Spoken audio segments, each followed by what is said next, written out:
आज मु गोटे जीवित सुनार कइंछ देखिछि तम मान कोन देखिछ कि हां तो मुई होउजी सामुएल आज मु सकाल सकाल आम गाँव पड़ियाटे बाहरी पड़ती आ ସେଇଠି गोटे चमत्कार जिनस देखिली।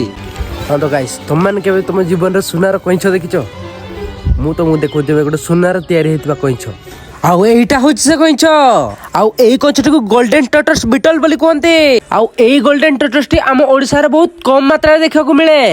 आउ ये नॉर्थ अमेरिका आउ कनाडा भली देश रे बहुत अधिक मात्रा रे पा जांती आउ हां ये कलर भी चेंज करि पारे तीन प्रकार कलर आ से कोबला कलर चेंज करि मु तुम देखौछि देखो सेतले गोल्ड थिला ना बर्तमान देखो धीरे धीरे धीरे धीरे धीरे धीरे रेड हे आलनी आउ देखिलो तो से किनी रंग बदलेला आउ एमाने 200-300 मिलियन ईयर अछंती जो समय डायनासोर माने रहउथिले